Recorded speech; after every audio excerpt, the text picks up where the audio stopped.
인공지능 7번째 이야기 심층학습의 발전 두 번째 시작하겠습니다. 네, 그래서 지금 이번에는 다층 퍼셉트론하고 심층학습 이야기를 하겠습니다. 네, 먼저 다층 퍼셉트론을 시작하기 전에 우리가 인공신경망이 하는 일에 대해서 한번 생각을 해보죠. 인공신경망은 결국 인공신경망도 일종의 함수입니다. 함수라고 하는 게 뭐예요? fx죠. fx에서 x는 입력입니다. 그죠? 그래서 뭐를 만들어요? y를 만듭니다. y가 출력이죠. 네. 그래서 주어진 입력 x에 대해서 y를 출력하는 그런 함수와 같은 역할을 합니다. 예를 들어서 보자면요. 만약에 x가 집의 면적이고 y가 집값이라면 이 f는 어떤 일을 하는 함수냐면 선형회귀를 하는 함수입니다. 그리고 x가 집값이고 y가 곧 거래될지 거래되지 않을지를 판단하는 거라면 f는 선형분류를 하는 함수겠죠. 뭐 이런 식으로 우리가 어떤 f는 뭐 어떤 함수인지를 생각해 볼 수 있습니다. 그러면은 한번 우리가 다변수 선형분류 문제를 한번 생각을 해보죠. 그러면은 우리는 x1이 집값, x2가 집의 면적이라고 한다면 이와 같은 식을 세워봤습니다. 그죠? 그래서 세타1 곱하기 x1, 세타2 곱하기 x2 플러스 세타 제로는 y라고 했는데 y는 0 또는 1, 0은 곧 거래될 집, 1은 거래되지 않을 집, 뭐 이렇게 우리가 얘기를 했었죠. 이와 같은 구조의 선형 분류 함수를 우리는 네, 보세요. 세타 제로 뒤에 1이 곱해져 있다고 생각을 한다면 1, x1, x2라고 하는 입력에 대해서 각각 세타1, 세타2, 세타 제로라고 하는 세타1, 세타2, 세타 제로라고 하는 웨이트를 곱해서 최종 결과를 만드는 y라고 하는 형태로 우리가 그림을 그릴 수 있습니다. 그죠? 네. 그래서 실제로 이런 식으로 그림을 그리게 되는 건 네, 이 구조는 우리가 앞에서 잠깐 봤었죠. 이런 거 우리가 인공신경망이라고 한다고 했죠. 가장 간단한 퍼셉트론의 구조입니다. 그렇죠? 여기서 X를 우리가 입력층, 인풋 레이어라고 부르고 Y를 출력층, 아웃풋 레이어라고 부릅니다. 그리고 거기에 곱해지는 W0, W1, W2를 가중치라고 불렀죠. 네, 아까 우리가 세타 0, 세타 1, 세타 2라고 부른 거하고 똑같습니다. 네, 여기서 우리가 약간 특이하게 부르는 거는 이 W0 또는 B 같은 경우는 1에 곱해지기 때문에 전체 값에 얼마만큼 더해지는 거예요. 네, 그래서 이걸 우리가 바이어스라고 부르기도 합니다. 그래서 실제로 이 가중치는 일반적인 W와 바이어스의 조합이다. W와 바이어스의 조합이다라고 하기도 하는데 어쨌거나 이런 우리가 알고 있는 간단한 그 선형회귀 모델은 선형 분류 모델은 이런 퍼셉트론하고 1대1로 대응된다라고 얘기할 수 있습니다. 네. 그래서 이와 같은 모델을 우리가 이제 수식으로 표현해 보자면 얘를 표기하는 거하고 똑같죠? 우리가 어떤 식으로 표시했어요?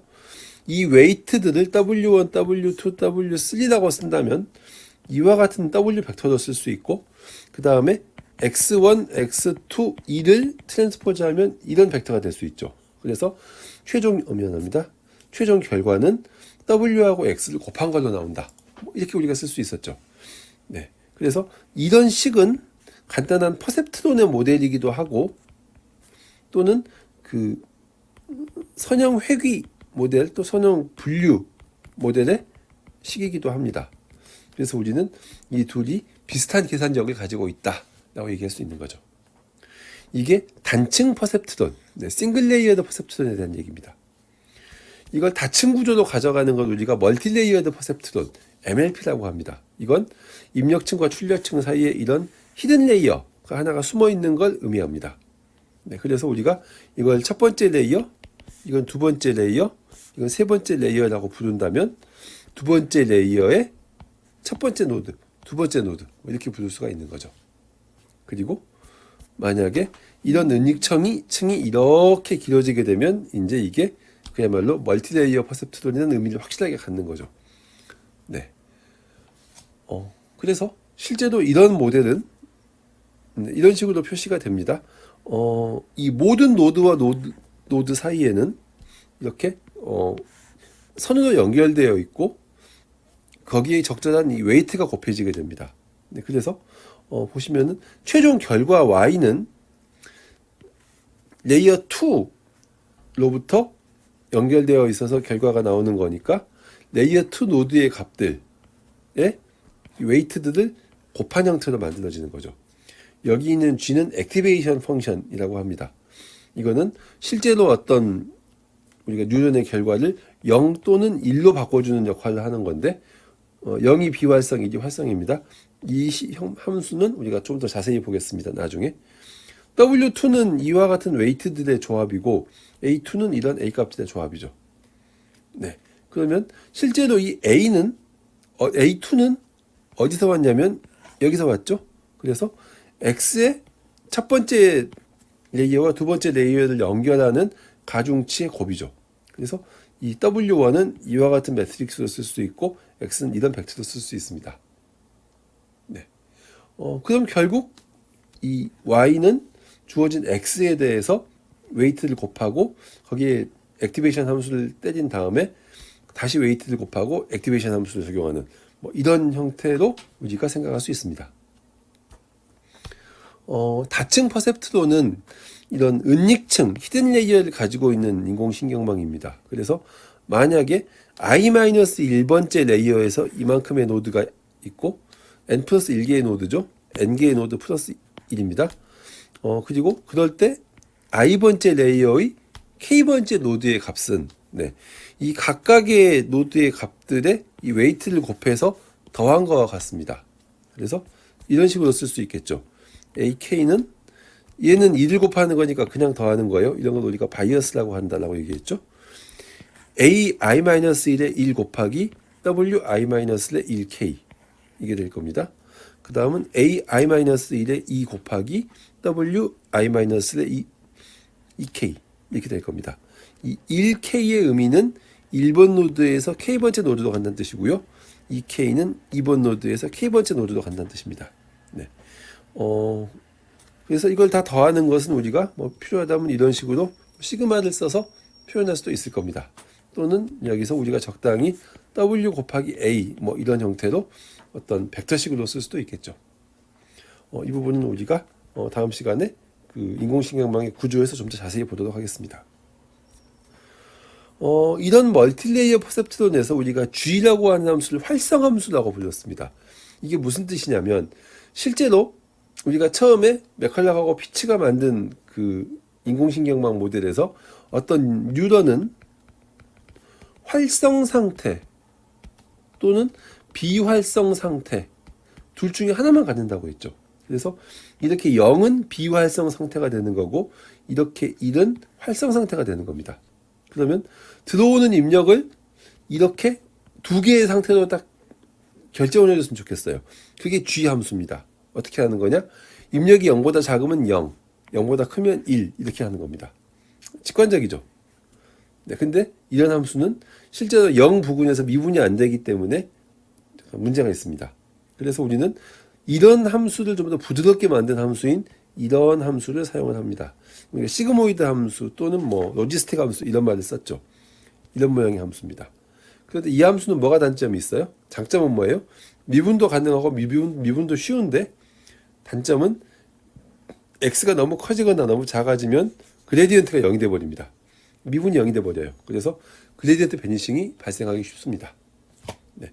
이런 단점을 해소하는 게 렐루 함수입니다. 네. 이거는 x가 0보다 작을 때는 그냥 0이지만 0보다 크면 그 값을 그냥 받는 거예요. 네. 여기서는 그레디언트 베니싱이 발생하지는 않지만 대신 단점이 뭐냐면 x가 0보다 작으면 어떻게 돼요? 결국 미분이 0이잖아요. 네. 그래서 그 다음에는 리키렐루 이런 함수가 쓰입니다. 이거는 x가 0보다 작을 때 아예 0을 만들진 않고 아주 약한 기울기를 가진 직선으로 바꿔줍니다. 네. 이 액티베이션 펑션은 굉장히 다양합니다. 그죠? 그래서 실제로 이 액티베이션 펑션들이 어떻게 이렇게 나오게 됐는지도 참 우리가 보기도 머리 아플 정도인데, 네. 굉장히 다양한 형태로 나오고 있다라고 얘기를 할 수 있습니다. 자, 그럼 인공신경망은 뭐 하는 건가요? 한번 보죠. 이 x를 받아서 y를 출력하는 함수라고 했어요. 그래서 x가 집값 또는 면적 이런 걸 받으면은 이건 그냥 분류나 회귀에 대한 얘기인데 이런 것도 가능할까요? 고양이 사진을 넣으면 너는 캐시야라고 인식하는 겁니다. 또는 어떤 목소리를 넣으면 예를 들면 슈리야 하고 하면은 네, 여러분들의 스마트폰에 그 슈리가 반응을 하는 거죠. 또는 어떤 물건을 보고 그 물건 리뷰를 쭉 보면서 이 물건 최고예요 라고 하는 리뷰를 보면 이건 좋은 리뷰. 네, 리뷰라고 하는 게 좋은 리뷰나 나쁜 리뷰냐 또는 뉴트럴한 리뷰냐 이렇게 세 개밖에 없지 않아요? 그래서 어떤 리뷰를 보고 너는 좋은 거야 라고 분류를 해줄 수 있는 이런 것도 가능할까요? 라고 하는 겁니다. 네. 실제 여러분들이 이런 고양이 사진을 보시면 이건 그냥 귀여운 고양이지만 디지털 이미지에서는 이 이미지는 픽셀들의 집합이고 이 픽셀은 하나하나가 이렇게 RGB 3개의 값을 갖습니다. 그래서 만약에 여러분들이 UHD 영상으로 된 고양이 사진을 넣으신다면 UHD 영상은 대략 4000바이 2000 정도 되는 영상입니다. 네. 3980바이 2016인가요? 그렇죠? 2160인가요? 그렇죠? 그래서 2개 곱하면 800만 정도의 픽셀 수를 갖습니다. 그런데 하나하나가 이렇게 3개의 값을 갖기 때문에 2400만 개, 24메가개의 정보를 갖는 거죠. 즉 이게 24메가개라는 뜻입니다. 1, 10, 100, 1000만, 10만, 100만, 1000만 이만큼이라는 거죠. 너무 많네요. 그죠? 이렇게 긴 입력을 받을 경우에는 어쩔 수 없이 인공지능망도 깊어져야 됩니다. 그래서 이런 비정형 데이터를 잘 다루는 인공지능망은 딥 뉴럴 네트워크입니다. 네. 그런데 이런 딥 뉴럴 네트워크는 나름 한계가 있습니다. 네. 어떤 한계가 있냐면요. 첫 번째로 실제로 우리가 어떤 픽셀 하나만 보고 너 개니 고양이니 판단하기 힘듭니다. 보세요. 이 픽셀은 개 사진에서 가져온 픽셀인가요? 아니면 고양이 사진에서 가져온 픽셀인가요? 잘 모르겠죠. 좀 정보가 커야 됩니다. 주변 정보가. 그 말인즉슨 뭐냐? 이 하나의 픽셀만 보지 말고 여러 개의 픽셀을 같이 봐야 된다는 거죠. 두 번째는 아까 이게 2400만 개라고 했어요. 만약에 이게 뭐 100만 개만 돼도 이때의 웨이트는 2400만 개 곱하기 100만 개입니다. 이거 몇 개예요? 한 24조 개 정도 되나요? 뭐 계산이 됩니까? 또 그 다음에 또 그만큼 있으면 또 그만큼 더 나오게요? 이건 연산이 안 되는 겁니다. 처리가 안 돼요. 한마디로 말해서 모든 노드 사이의 연결을 고려하면은 이런 네트워크를 우리가 풀리 커넥티드 네트워크라고 하는데 모든 노드사가 연결되어 있다고 엄청난 가중치가 나옵니다. 계산이 안 됩니다. 그리고 이게 깊어지면 깊어질수록 어떻게 돼요? 가중치도 많아질 뿐만 아니라 결국은 웨이트에 웨이트를 곱하면서 얘가 넘어가는데 그죠? 이 웨이트 중에 음수가 나오면은 그레디언트 베니 음수란다. 0보다 작은 수가 나오면 그레디언트 베니싱이 발생할 수 있다는 겁니다. 네. 그래서 실제로 이제 심층학습에서는 이런 문제를 해결합니다. 어떻게 해결하는 거냐? 첫 번째, 어느 한 픽셀만 보고 개나 고양이냐를 판단할 수 있느냐라는 질문에 대해서 좋아요. 그렇다면 나는 이 이미지가 있으면 이 이미지 내에서 어떤 많은 정보를 보겠어요. 라고 하는 겁니다. 솔직히 얘는 뭔지 모르겠지만 이건 고양이 눈이고 우리가 어느 정도 알겠죠. 그래서 얘를 점점 압축해서 추상화할 거야 라고 하는 겁니다. 즉 특징의 추상화를 통해서 이 문제를 해결할 거야 라고 하는 거죠. 두 번째, 풀리 커넥티드 레이어를 써가지고 가중치가 엄청나게 많아졌다는 얘기는 컨볼루션 연산으로 이걸 해결할 겁니다. 네. 이 사이에 2400만 곱하기 100만 개의 어떤 웨이트가 필요하다고 해도 CNN을 쓸 경우에는 이 3x3 필터를 쓸 경우에는 9개의 가중치만 있으면 이 사이의 정보를 처리할 수 있습니다. 어마어마한 발전이죠. 네, 그렇습니다. 그 다음에 오케이, 이게 딥해지는 건 좋은데 실은 딥해지는 게 아니라 딥해져야 됩니다. 그죠? 여기서 아까 우리가 봤듯이 그레디언트 베니싱이 잘 발생하지 않는 리키 함수, 리키렐로 함수 같은 거 사용을 하고 액티베이션 펑션으로 그리고 이 연산을 최대한 GPU를 이용해서 활용을 해서 병렬 처리를 함으로써 계산량을 줄이겠다라고 하는 겁니다. 네. 이런 과정을 통해서 실제 우리가 지금 쓸 수 있는 어떤 그런 심층 인공신경망이 나오게 됐습니다. 네, 그 부분을 이제 우리가 다음 시간에 보도록 하겠습니다. 그래서 오늘은 이제 미안합니다. 인공신경망의 대해서 이야기를 했는데 이번에는 심층학습하고 다층 퍼셉트론 얘기를 했습니다. 네, 고생했습니다.